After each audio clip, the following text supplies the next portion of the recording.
What's going on, everybody, and welcome back to the channel. My name is Nathan, and on this planet we send it, and what we're going to be getting into today, we're just going to be getting back into part 2 of repairs of the death wobble on my 06 Jeep LJ. So this second part is going to have 2 parts to it. In the first half, what we're going to do is try to continue on with the low cost options, and you'll see if that works or not.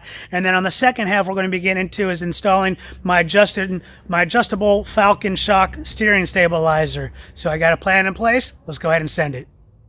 All right, I purchased this from Amazon for about $7. It's a reducer bushing that reduces the frame side hole from 5/8 of an inch down to 1/2 an inch. Now, I've tested it. It fits. Everything looks like it's good. The only thing is I need to reduce it by about half. So I'm going to go ahead and cut this right now. And then we're going to see if I tighten everything down, if the hinge joint itself will catch on this and then actually be able to tighten down to 55 pound-feet. All right, let's send it.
So I think the threads are damaged down low. That's why it doesn't want to tighten.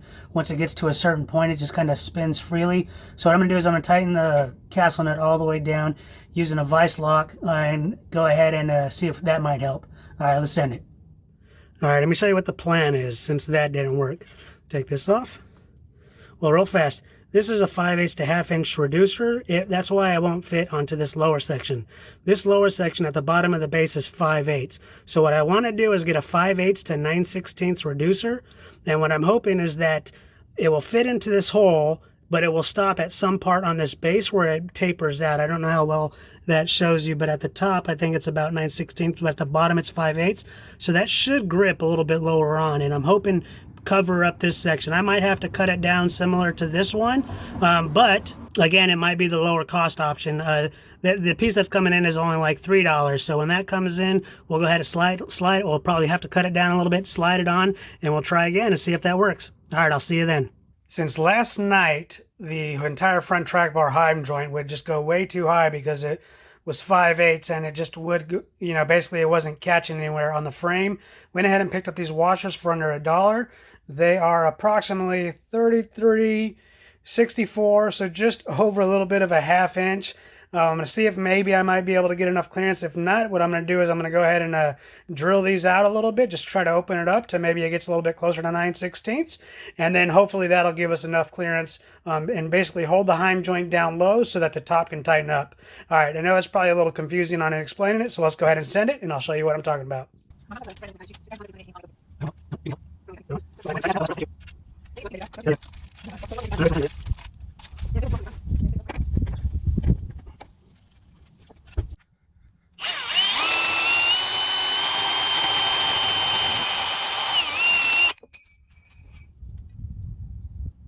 I picked up these two M12 metric 12 washers.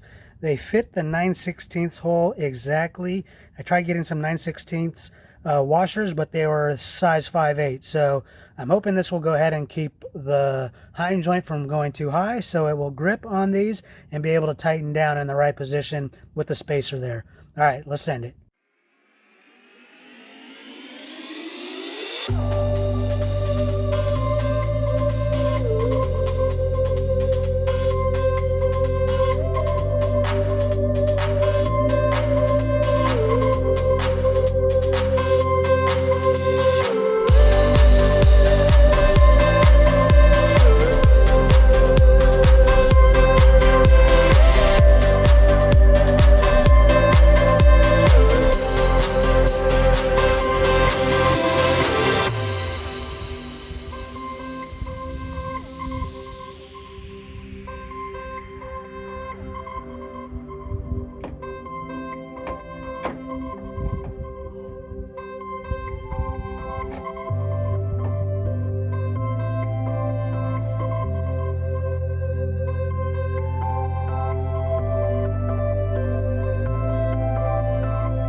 Good morning. All right, it's actually a few days later. What we're going to be trying is now this 5/8 to 9/16 insert.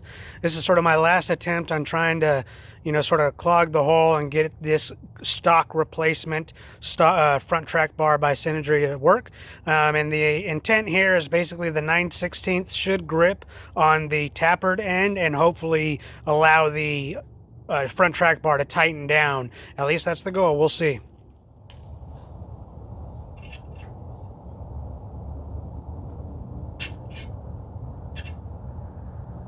All right, the sleeve idea isn't working, so I actually have one more idea what I'm going to try to do. So you can see I put the washer back at the bottom there. I'm going to go ahead and that's basically 5/8 to fit at the base, and it kind of does fit pretty snug on there. And I'm going to go ahead and put this 1/2 inch washer at the top in attempt to sort of sandwich the bolt that's going through there. And yep, if this doesn't work, I'm just going to have to bite the bullet and swap out front track bars.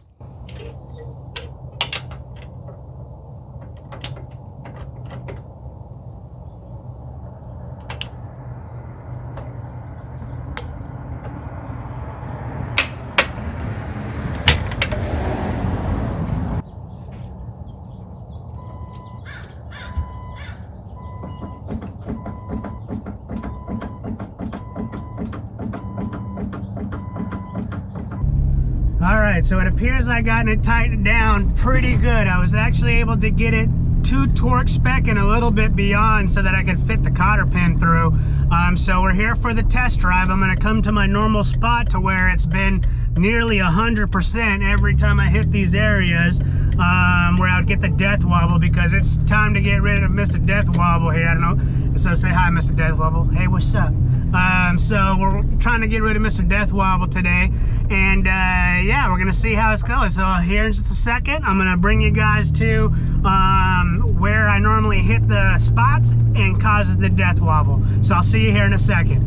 All right, I'm gonna get up to speed here real fast to get up to about 30 miles an hour. I'm gonna look for that little divot in the road, which is just right here.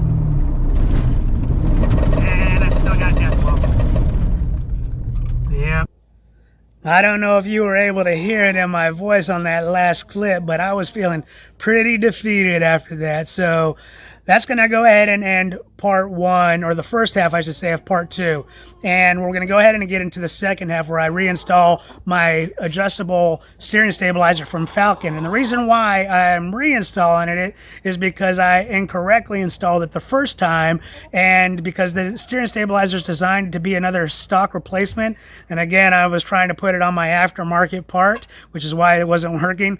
And so the reason why it wasn't working is because it was supposed to be pushing and pulling from the thickest part of the base, and I installed it so it was pushing and pulling from the thinnest part of the base, the threads, and it just basically broke right off. So after looking around for maybe a bracket, even off a different application, a different vehicle, seeing if I could find something that would work for mine, and I couldn't find it. So I was looking at all these different bits and pieces and decided I would go ahead and fabricate my own. Most pieces out there were like 3/8, so what I decided to do was just grab 3/8 inch thick metal. So I went ahead and got a 1/4 inch thick. I figured I'd probably need the extra strength for my first time fabrication attempt, and decided I'd go ahead and just send it and just try to make my own. Now, as I mentioned, it is my first attempt, so go easy on me. But basically, you're going to see me here is take a 4x4 inch piece of metal, again 1/4 inch thick, and we're just going to go ahead and send it and put all these different bits to pieces that I think will work for my application on this one piece of metal, and we'll see if it works. All right, let's send it.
test here.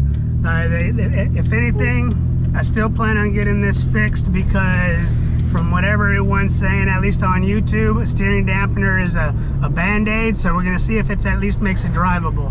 All right, I'm a little bit away from where I typically can definitely induce the death wobble. I'll see you then. All right, I'm pretty sure I got this Falcon on its max settings. The one thing that's actually, I would say, one of the things I don't like, or at least what's difficult to know, is if you put the setting on medium, soft, or hard. You know medium, but it's always kind of like unsure on if it's actually medium or soft or hard until you get into it. I mean, actually test the steering wheel. I wish it was a little bit intuitive before testing it. All right, here we go. We're almost there. Here we are. No death wobble. Okay, let's there's another place up the street here. Let me get going and try that one again. Going 35 miles an hour. Here comes one of those dips. Let's test it out. It stopped. It's not happening. All right, I'm gonna drive around a little bit more, and I'm gonna see if I can induce this on other areas that have definitely like induced death wobble. But we might be saying goodbye to Mr. Death Wobble here in my driver's seat, because he is the one driving what I do when I got death wobble. All right, I'll see you in a minute. All right, I just pulled over and put it in on the softest setting. I'm unable to stimulate death wobble, so I figured I'm gonna do one last test on the softest setting to see if maybe just the real firm setting is what was preventing it, you know, from transitioning. So yeah, we'll be in just a second. For you guys in a minute, I'll be there, and we'll go back around and just test to see if this death wobble is at least even potentially temporary solved with the bubblegum fix, until on the softest setting. All right, we're approaching that little dip area. I'm gonna go ahead and get up to about 35 miles an hour, 30 miles an hour. Okay, they were there. Make sure I hit this spot. Here it is. Nothing. Okay, we're about to come up over here to the next section that usually is a guarantee previously without my steering dampener on to induce death wobble. So I'm gonna give it a go here in a second once we change. Here we go. See if I can't get all the way up to 35. Okay, there we go. See if I can hit this wherever this dump is at. Dump, dip. Here it is. I'm gonna see if I can't hit both of these. Ladies and gentlemen, I think we at least got a bubblegum fix. You know, is it? All right, that's going to go ahead and wrap up this video. Hopefully this is the final time, and it's a permanent fix that we are finally able to say goodbye, Mr. Death Wobble. After I take it to the service, we're going to go ahead and see if it's actually a bubblegum fix, and if it is, hopefully they'll go ahead and tell me exactly what I need to do to go ahead and make it a permanent fix. But real quick before we end this video, let me go ahead and show you two pictures here. The first picture is of me, of what the bracket looked like fully painted, and then the second picture that I'm putting up is what the bracket looks currently on my Jeep as it does right now.